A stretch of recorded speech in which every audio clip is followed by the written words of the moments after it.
Rahayu Bang Gatot. Rahayu.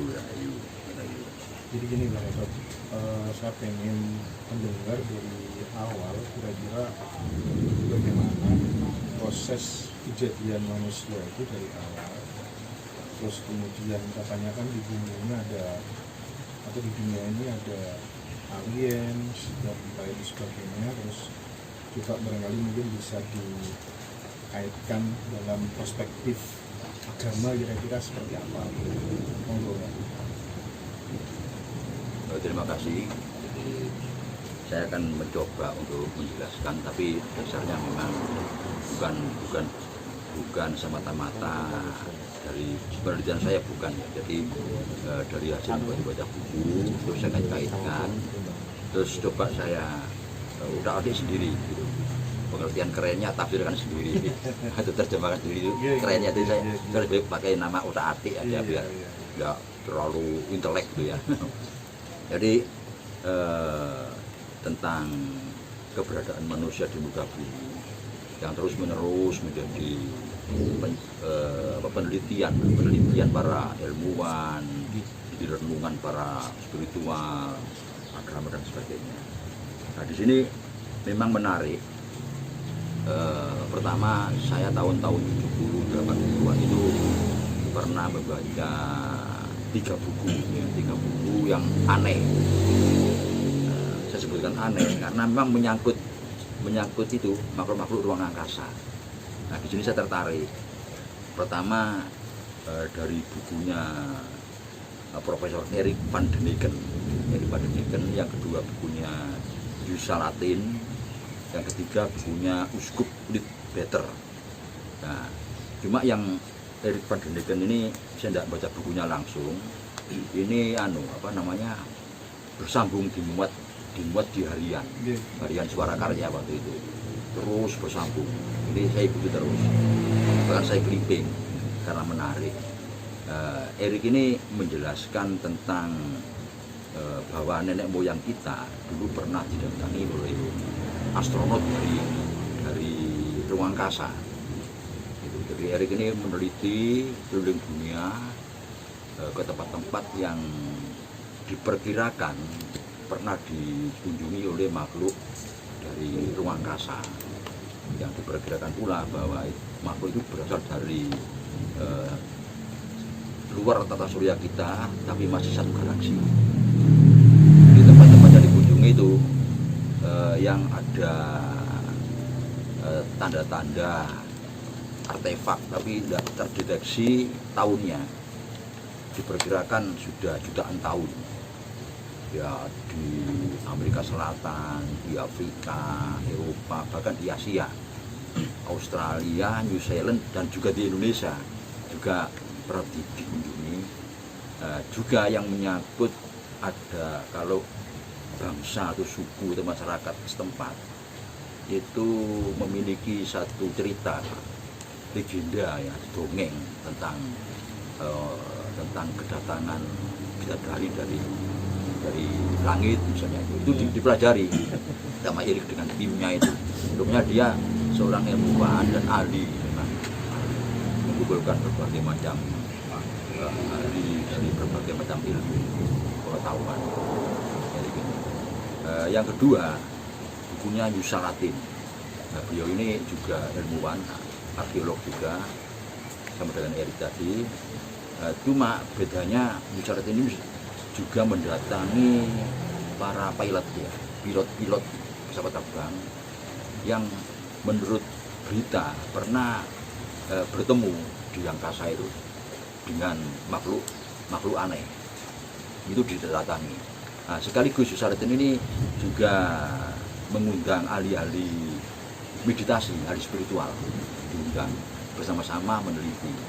Juga demikian bahwa di luar tata surya kita yang masih satu galaksi itu ada makhluk semacam manusia yang alien itu, alien itu.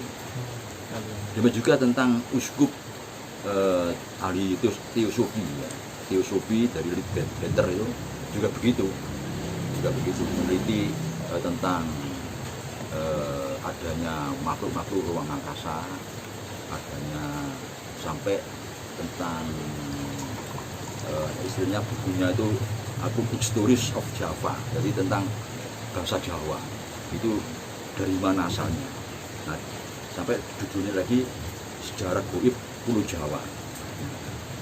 Kalau Erik tadi judul bukunya nenek moyang kita pernah dikunjungi astronaut dari ruang angkasa. Buku yang kedua menemukan menelusuri jejak para dewa. Itu judul bukunya, menelusuri jejak para dewa. Jejak para dewa. Lantas dari ungkapan-ungkapan para ahli yang membukukan pengalamannya itu, pengetahuannya itu, coba kita akhirnya mencoba mengkaitkan dengan ungkapan dari kitab suci, dari kitab suci, baik itu ajaran Musa, Taurat, dan Injil, ya, Al-Quran, itu ada ungkapan. Saya tidak menyebutkan cerita, ya, katanya kan itu diterima dengan iman. Jadi kalau saya bilang cerita itu kayak dongeng, ungkapan, ya, diungkapkan bahwa manusia itu berasal dari surga. Tuhan membuat makhluk, ya, manusia ini pertama Adam. Lantas berikutnya Adam dibedah, diambil tulang rusuknya, dijadikan makhluk yang sama, cuma jenis kelaminnya berbeda, Hawa namanya. Itu, dan dari kehidupan Adam dan Hawa di surga itu bebas, cuma satu yang dilarang, tidak boleh memakan buah larangan. Itu. Lantas ternyata Adam dan Hawa tidak patuh kepada larangan itu. Beliau melanggar karena bisikan iblis dan sebagainya, akhirnya dinyatakan bersalah, diturunkanlah ke bumi. Nah, dari dua ungkapan ini, satu penelitian para ilmuwan, yang kedua ungkapan dari kitab-kitab suci, ini ya otomatis seperti kita, termasuk saya, mencoba utak-atik apa maksudnya ini. Jadi kita tetap harus percaya itu tentang Adam dan Hawa itu, karena itu kitab suci dari Musa, Injil, Al-Quran, percaya. Tapi apa penelitiannya ini?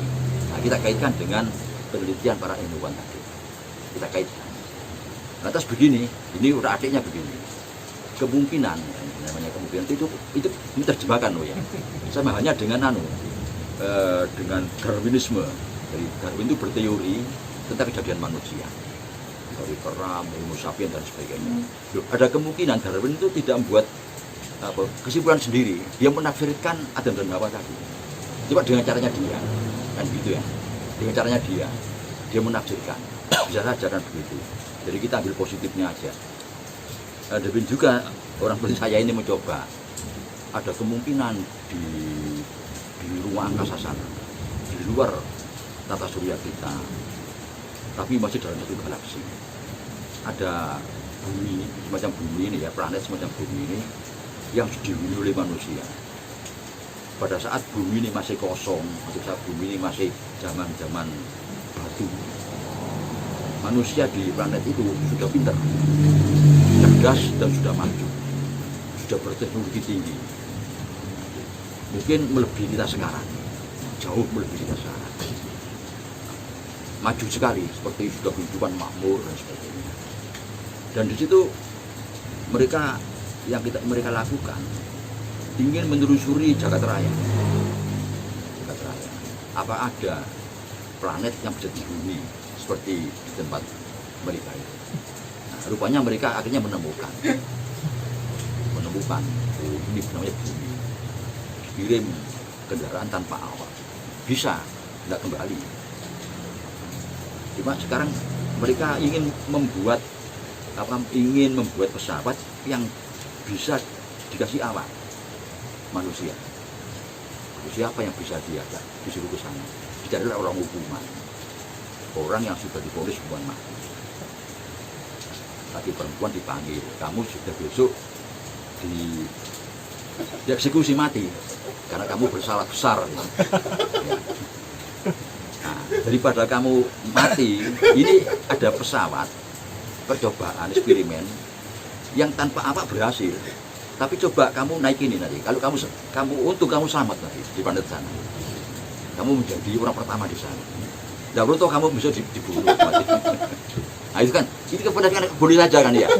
Saya meyakini dalam hal itu kan ya. Iya. Maka dilatihlah mereka 2 orang untuk jadi osro. Dilatih sampai mampu kirim ya tembakan ke ruang angkasa. Meledak karena beliau itu pakai parasit. Dia terbang aman dan pakai HP kan ya. Berhubungan terus di mana jatuhnya, koordinat berapa sih. Terus 2 orang ini jatuhnya berbeda, maka mereka saling mengenal. Barulah mereka akhirnya menurunkan manusia. Boleh saja kan ya? Boleh Pak, boleh Pak. Akhirnya beliau itu membaca catatan. Saya berasal dari surga karena berbuat dosa diturunkan ke bumi. Karena itu berkembang akhirnya. Kan sudah terjadi gitu. Nah, di sini terus kita mikir di dalam yang punya cerita ini, yang punya ungkapan ini hanya di manusia di belahan bumi bagian barat, di Eropa dan di Arab, terutama di Kanaan ini, Yerusalem ini. Di sini cerita itu di situ. Sedangkan di bagian timur tidak ada cerita itu. Di Indonesia, di Cina, Jepang, Korea tidak ada cerita itu. Agar kita dinyatakan agama leluhur, agama bumi, beliau agama langit. Ada cerita seperti itu. Lantas kita mikir, kalau itu betul seperti itu terjemahan Adam dan Hawa itu. Lantas apakah kita semua itu begitu? Ya berasal dari Adam dan Hawa planet lain ini atau cuma mereka?